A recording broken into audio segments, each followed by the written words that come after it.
Assalamualaikum warahmatullahi wabarakatuh. Sahabat beriman yang dirahmati Allah. Pernahkah Anda membayangkan sebuah masa di mana seluruh umat manusia di bumi hanya berbicara dalam satu bahasa yang sama? Sebuah masa di mana tidak ada sekat komunikasi, namun kesatuan itu justru digunakan untuk menantang Sang Pencipta. Inilah kisah tentang Menara Babel, sebuah ambisi purba di tanah Shinar yang dipimpin oleh Raja Tiran bernama Namrud. Mereka membangun sebuah struktur yang begitu tinggi, sebuah mega proyek pertama dalam sejarah manusia yang bertujuan untuk mencakar langit dan memerangi Tuhan. Namun, di puncak kesombongan itu, Allah SWT menurunkan sebuah hukuman yang tak terduga, bukan dengan api atau gempa, melainkan dengan mengacaukan lidah mereka.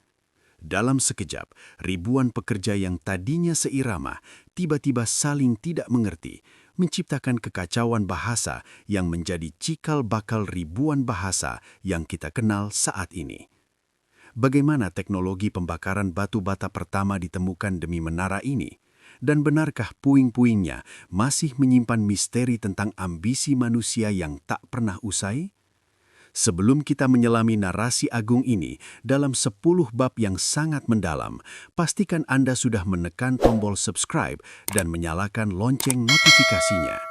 Dengan mendukung channel ini, Anda turut serta dalam menyebarkan syiar sejarah yang penuh hikmah. Jangan biarkan kisah ini berhenti di Anda. Ajak keluarga dan teman-teman untuk ikut menonton. Sudah subscribe?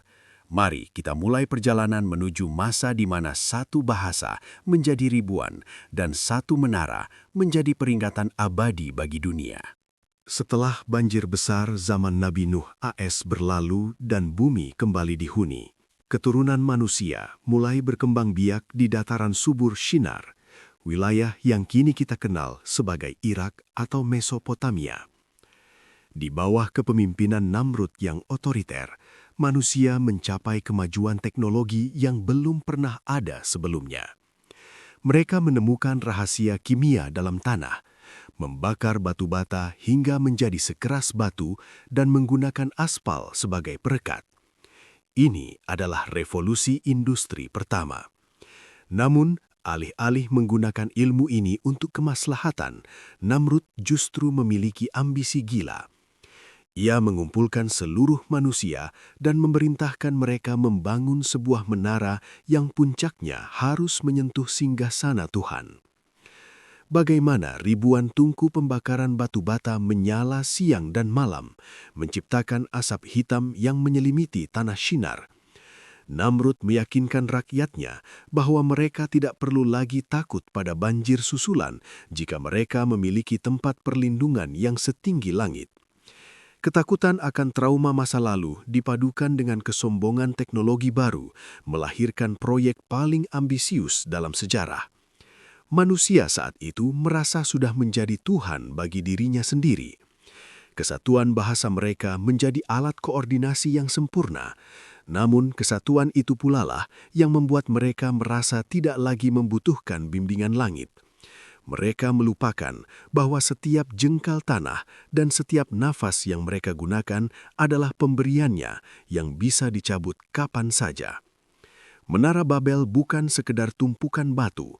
Ia adalah simbol kemajuan matematika dan arsitektur purba yang luar biasa. Namrud mempekerjakan para pemikir terbaik untuk merancang tangga spiral yang memungkinkan kereta pengangkut material bisa naik hingga ke ketinggian ribuan meter. Setiap lantai menara didedikasikan untuk fungsi tertentu, gudang makanan, tempat tinggal pekerja, hingga kuil penyembahan bintang-bintang di bagian yang lebih tinggi. Mereka menggunakan aspal alam yang keluar dari perut bumi sebagai mortir yang lebih kuat dari semen manapun di zaman itu. Konstruksi ini dirancang untuk bertahan ribuan tahun dan tahan terhadap gempa maupun tekanan angin kencang di angkasa. Ribuan keluarga hidup dan mati di dalam struktur raksasa itu tanpa pernah turun ke tanah. Babel menjadi sebuah negara vertikal. Namun semakin tinggi menara itu menjulang, semakin tinggi pula ego para pembangunnya. Mereka mulai merasa bahwa mereka telah melampaui batas kemanusiaan. Dari atas menara, bumi tampak kecil dan mereka merasa sejajar dengan para malaikat. Inilah awal dari kebutaan mata hati ketika pencapaian fisik membuat manusia merasa telah menguasai alam semesta. Mereka tidak menyadari bahwa setiap bata yang mereka susun sebenarnya sedang menyusun keranda bagi peradaban mereka sendiri jika tidak dilandasi dengan ketauhidan. Namrud bukanlah sekadar raja, ia adalah representasi pertama dari tirani global. Dalam bab ini, kita akan melihat bagaimana ia memanipulasi psikologi massa agar tunduk pada ambisinya. Namrud memproklamirkan dirinya sebagai penguasa langit dan bumi. Dikisahkan dalam beberapa riwayat bahwa ia bahkan menyiapkan busur dan anak panah untuk dilesatkan ke langit saat menara itu mencapai puncaknya, sebuah tindakan simbolis untuk membunuh Tuhan yang ia benci. Kesombongannya melampaui batas nalar.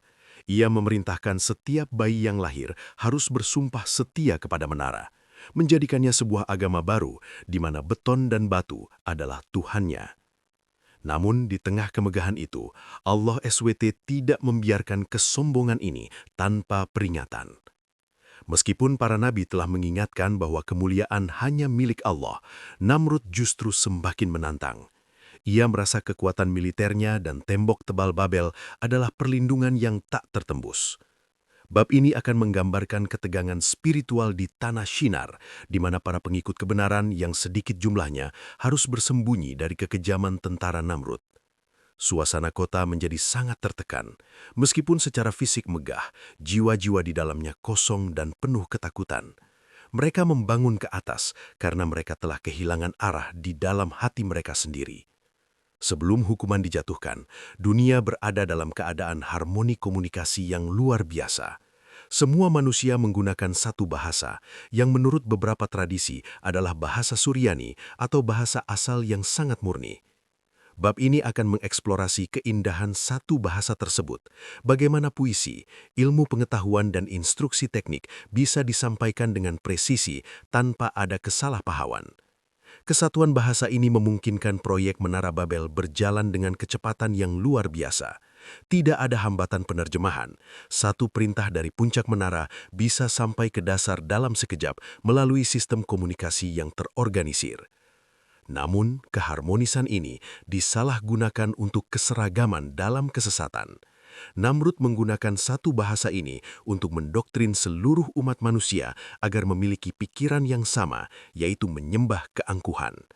Bab ini akan merefleksikan betapa kuatnya komunikasi jika digunakan untuk tujuan yang benar, namun betapa mematikannya ia jika digunakan untuk membangun tirani. Satu bahasa yang seharusnya menjadi jembatan antar jiwa justru diubah menjadi rantai yang membelenggu kebebasan berpikir. Ini adalah puncak dari persatuan dalam kejahatan yang membuat langit memberikan keputusan mutlak untuk memisahkan mereka demi menyelamatkan manusia dari kepunahan moral yang lebih dalam. Hari itu dimulai seperti hari-hari lainnya, namun suasana terasa sangat asing. Allah SWT menurunkan hukumannya dengan cara yang paling halus namun paling menghancurkan. Confusion of tongues. Tiba-tiba, saat seorang mandor memerintahkan pekerja untuk mengambil bata, pekerja itu justru membawakan air, karena ia tidak lagi memahami kata bata. Dalam hitungan jam, Menara Babel berubah dari pusat koordinasi menjadi neraka kebingungan. Orang-orang yang tadinya bersaudara, tiba-tiba merasa asing satu sama lain. Bahasa yang mereka gunakan berubah secara spontan menjadi dialek dan bahasa yang sama sekali baru, yang tidak dimengerti oleh orang di sampingnya. Bayangkan suara teriakan di lorong-lorong spiral dalam ribuan bahasa yang berbeda. Kekacauan ini menyebabkan kecelakaan konstruksi yang masif. Pekerjaan terhenti total karena tidak ada satupun instruksi yang bisa dipahami. Rasa takut berubah menjadi amarah. Orang-orang mulai saling mencurigai karena menganggap orang lain sedang memperolok mereka dengan bahasa aneh. Inilah saat di mana ego manusia yang setinggi langit runtuh bukan karena hantaman fisik, melainkan karena hilangnya jembatan komunikasi. Kesombongan Namrud seketika menjadi tidak berarti saat ia bahkan tidak bisa memerintah pelayannya sendiri. Kekacauan bahasa bukan hanya menghentikan pembangunan, tetapi juga menyulut api kecurigaan yang mematikan. Bab ini menggambarkan bagaimana tanah Shinar yang tadinya damai dalam satu visi berubah menjadi medan perang saudara. Karena tidak saling mengerti, setiap kelompok yang berbicara dalam bahasa yang sama mulai berkumpul dan memisahkan diri dari kelompok lain. Mereka merasa kelompok di luar bahasa mereka adalah musuh yang sengaja mengejek atau berkhianat.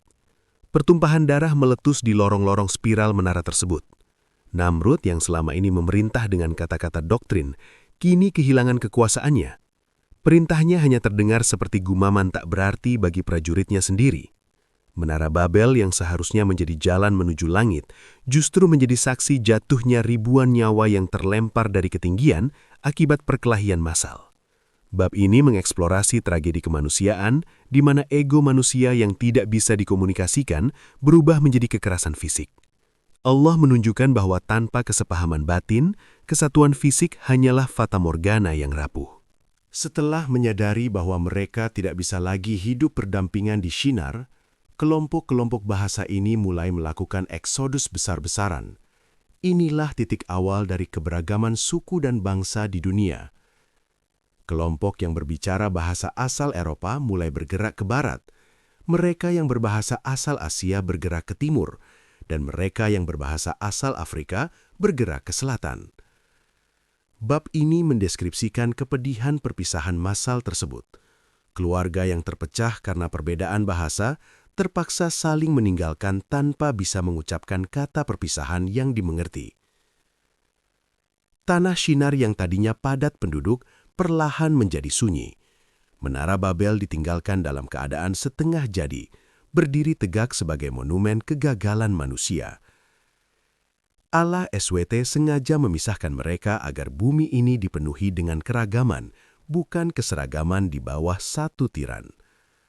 Bab ini akan membedah bagaimana geografi dunia mulai terbentuk dari langkah kaki para pelarian Babel, membawa serta ingatan pahit tentang menara yang ingin menantang langit namun berakhir di lumpur kebingungan. Namrud tetap bertahan di istananya dengan sisa-sisa kesombongannya, mencoba membangun kembali kekuasaannya meskipun rakyatnya telah pergi.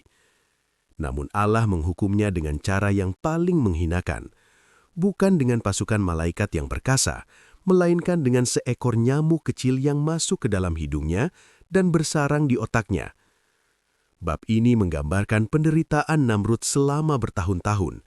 Nyamuk itu terus berdengung dan menyiksanya, sehingga sang raja tiran baru bisa merasa tenang jika kepalanya dipukul dengan sepatu atau kayu. Ini adalah ironi tertinggi. Raja yang ingin membunuh Tuhan di langit justru tersiksa oleh makhluk paling hina di bumi hingga ia tewas dalam keadaan yang memalukan. Bab ini akan mengeksplorasi sisi psikologis Namrud yang kehilangan kewarasan dan kekuasaannya, membuktikan bahwa teknologi dan menara setinggi apapun tidak bisa melindungi manusia dari takdir yang ditentukan oleh Sang Khalik. Kematian Namrud menandai berakhirnya era tirani Babel dan menjadi pelajaran bagi siapapun yang merasa memiliki kekuasaan absolut. Ribuan tahun berlalu, dan menara Babel tertimbun oleh debu sejarah.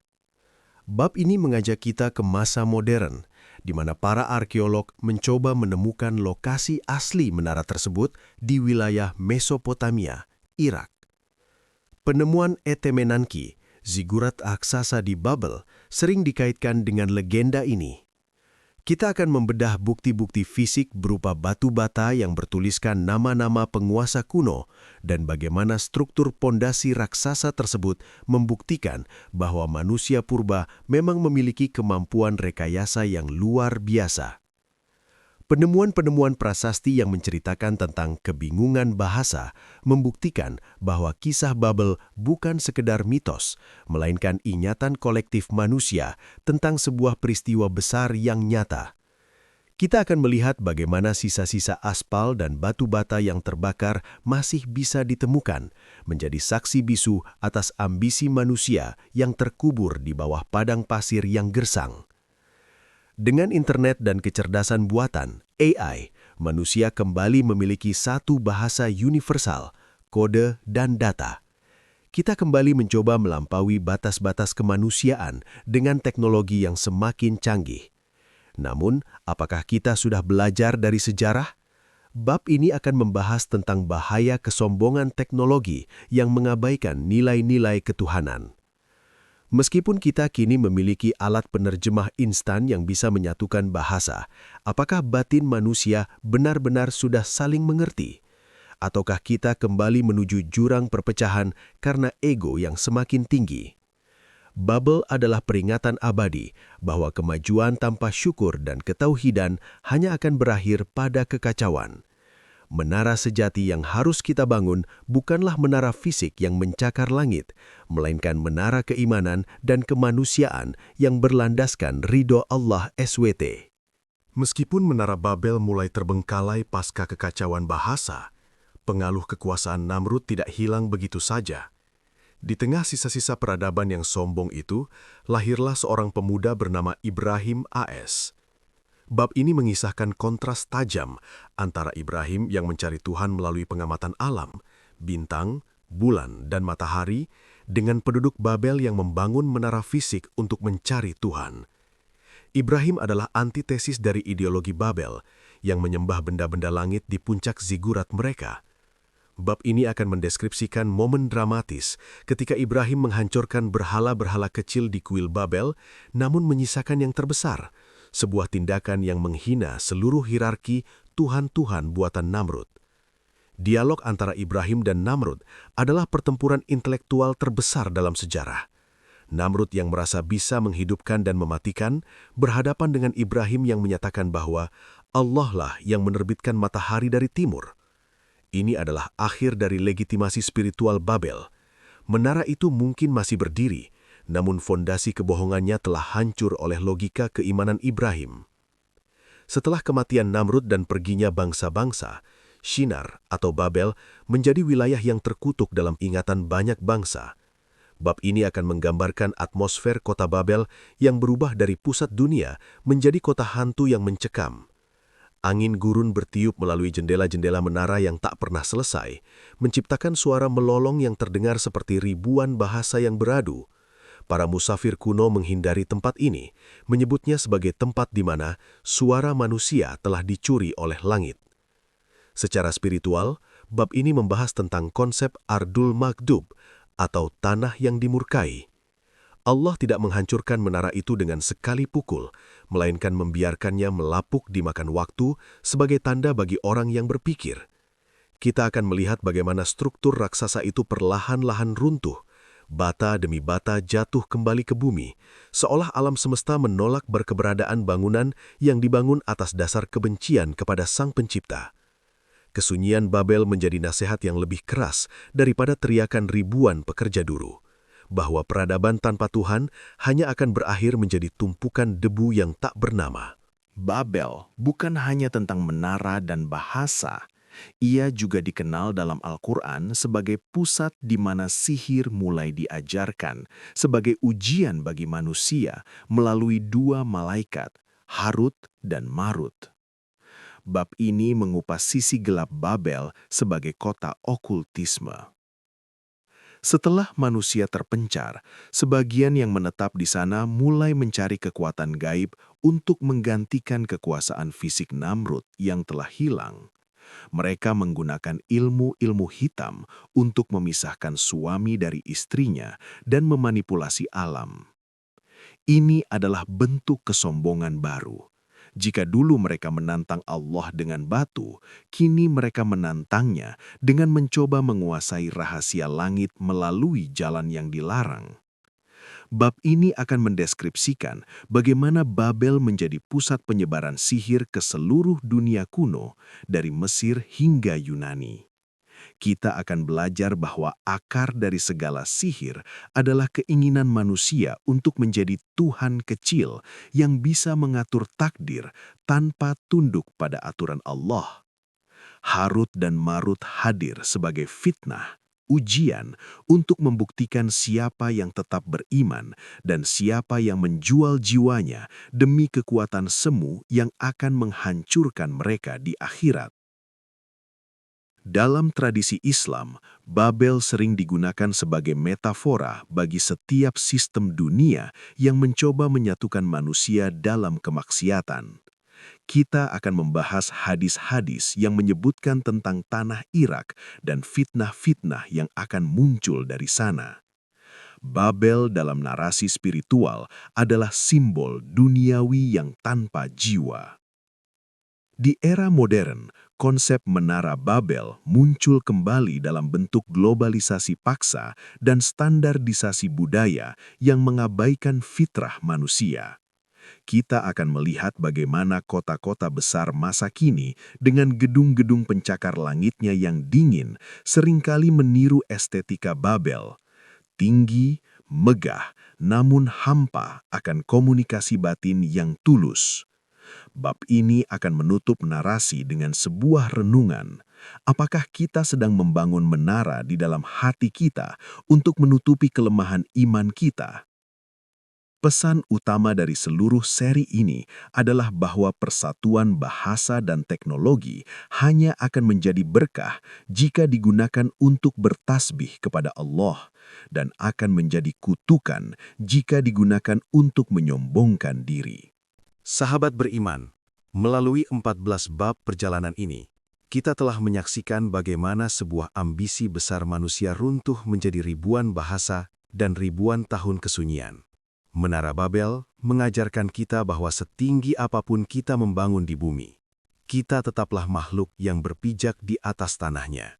Jangan sampai kecanggihan alat komunikasi kita hari ini justru membuat kita kehilangan bahasa syukur dan bahasa cinta kepada sesama karena Allah. Mari kita ambil hikmah bahwa perbedaan bahasa dan suku di antara kita adalah ayat-ayat Allah yang seharusnya membuat kita saling mengenal, bukan saling menindas. Ya Allah, bimbinglah lisan kami agar selalu mengucapkan kebenaran. Jadikanlah setiap kemajuan teknologi yang kami miliki hari ini sebagai sarana untuk lebih mengenal keagungan-Mu. Hindarkanlah kami dari sifat Namrud yang sombong dan berikanlah kami keteguhan iman seperti Nabi Ibrahim AS. Amin, ya Robbal Alamin. Tuliskan amin jika Anda ingin kita semua selalu dalam bimbingannya. Jangan lupa like, share, dan subscribe untuk terus mendukung channel ini mengungkap sejarah yang penuh hikmah. Sampai jumpa di kisah epik selanjutnya. Wassalamualaikum warahmatullahi wabarakatuh.